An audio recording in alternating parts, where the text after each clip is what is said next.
Covering 4 acres and over 250 metres long, the Murtoa Stick Shed isn't just massive, it's one of a kind. Built in 1941 to tackle wartime grain surplus, this engineering wonder is the only remaining structure of its type in Australia. With over 500 towering timber poles, it stands as a testament to a time when sheer ingenuity was the key to survival. The sheer scale of the Murtoa Stick Shed is awe-inspiring, measuring 265 metres in length, 60 metres wide, and reaching a height of 19 metres at its peak. This colossal space was designed to hold up to 92,500 tonnes of wheat, enough to fill hundreds of rail cars or feed countless people during a time of global crisis. Its cavernous interior, supported by over 500 timber poles, showcased Australia's ability to adapt with limited resources, making it an enduring symbol of both ingenuity and abundance. Murtoa is a small rural town located in the Wimmera region of Victoria, Australia. Known as the home of the Stick Shed, this community of just over 1,000 people offers a close-knit agricultural way of life.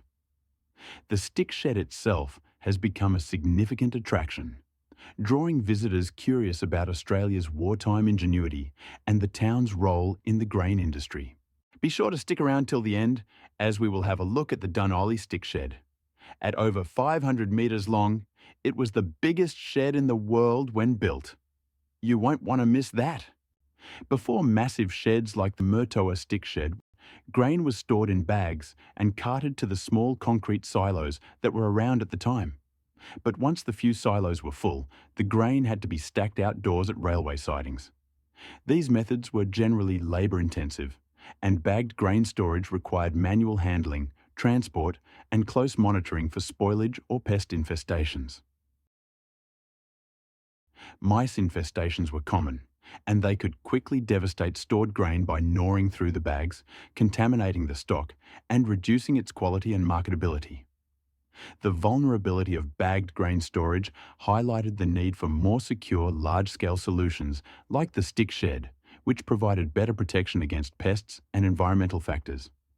This need set the stage for the Murtoa Stick Shed, which was constructed to be both practical and resilient. With steel in short supply due to World War II, timber was the most viable option. Mountain ash trees from Victorian forests provided the main building material, allowing for quick construction and a structure that could endure stresses from weather and use. To bring the Murtoa Stick Shed to life, the Forests Commission Victoria undertook a massive effort, producing over 500,000 lineal feet of timber from state forests. Over 560 poles were used to construct this extraordinary building, with many ranging from 60 to 100 feet long.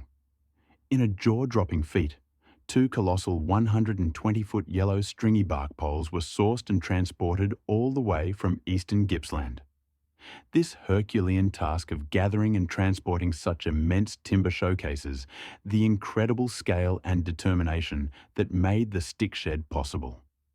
Construction of the Stick Shed was no small task and fell into the capable hands of Green Brothers contractors from Bendigo. Green Brothers were primarily known for their work in construction and engineering projects, including bridges and large-scale industrial structures. Their expertise lay in handling complex, large-scale timber and structural projects, which made them well-suited for the construction of the Murtoa Stick Shed. Once the towering poles and their supporting braces were firmly in place, contractors faced the next colossal challenge: sheeting the structure with corrugated iron. This wasn't just any sheeting job. Over 150 tonnes of corrugated iron had to be meticulously fitted to form the expansive roof and walls of the Stick Shed. The task required immense coordination and physical effort, adding yet another layer of engineering marvel to this wartime giant. Each sheet helped seal the shed, preparing it to hold tens of thousands of tonnes of surplus grain and solidifying its place in Australia's history. If you've enjoying learning about the incredible efforts that went into building this iconic structure, don't forget to hit that subscribe button so you never miss more fascinating stories from Australia's past. With harvest just around the corner, Green brothers had to race against time to build the stick shed in anticipation of a flood of golden wheat being harvested. Rising quickly in just 4 months, between September 1941 and January 1942, this engineering marvel was constructed at breakneck speed and in time for harvest. Within 6 months of completion, it was filled to capacity with grain, one horse wagon at a time, or small pre-1940 trucks where the bags were hand unloaded and tipped into the wheat hopper, then went up the grain elevator and onto a conveyor where it would be directed into the pile. Workers had to adjust conveyor belts as the shed would grow. Even the heat was a factor. On a 40-degree-Celsius day, the 260-metre roof of the Murtoa Stick Shed could expand by approximately 10 centimetres or 4 inches. So conveyor belts had to be adjusted all the time to cope with the ever-moving shed. The grain then remained in storage until 1944, until there was a dry year, and it was needed. But during storage, men had to work in the shed, monitoring the grain for pests and moisture. They had to climb up the pile and walk along the wheat, sinking as they walked, just to spray weevil infestations. With the stick shed at full capacity, enough to fill hundreds of train cars, farmers still needed more space for the wheat, with another big harvest ready to be on the cards. A second and much larger stick shed with double the capacity was erected next to the first in 1942 to 43. Now that would be a sight to see. But sadly, it was demolished in 1975 due to it becoming increasingly expensive to maintain. We've all seen an old farm shed where the tin is flapping in the wind. Now imagine a shed over 250 metres long, with hundreds of thousands of nails all working their way loose in the wind. Given that it was only built as temporary storage, it's lucky it lasted as long as it did. But those old fellas sure knew how to build stuff. Though the Murtoa Stick Shed was emptied for the last time in 1990, it remains proudly situated at the heart of the Murtoa grain site, Australia's largest inland storage facility.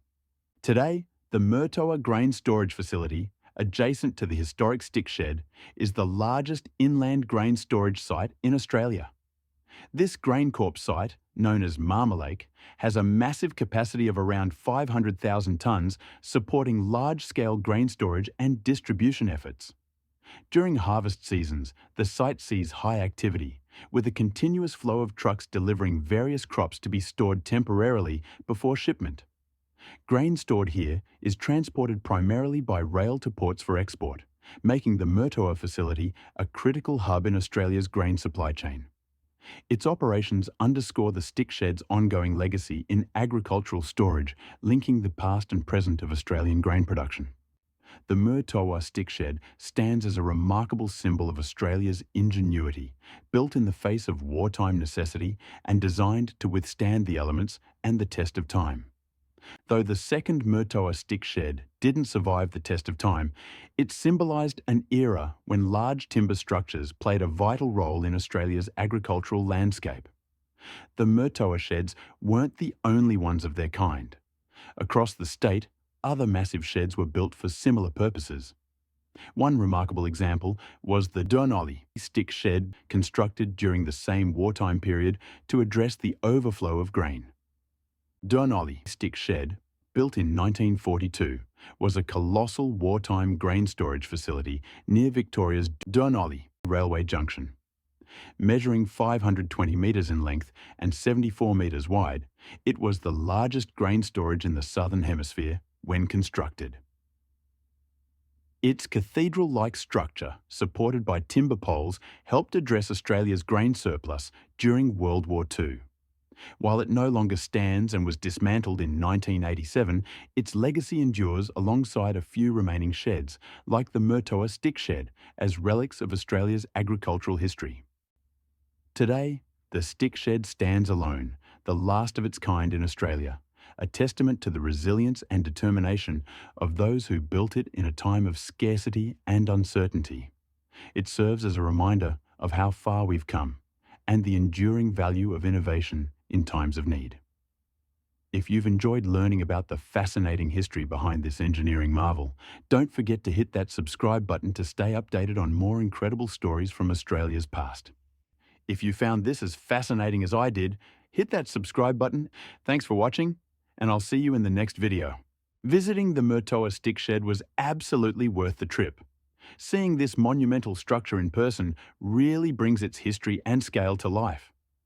It's one thing to hear the facts, but standing inside, surrounded by those towering timber poles, you can truly appreciate the engineering and legacy of this unique piece of Australian history.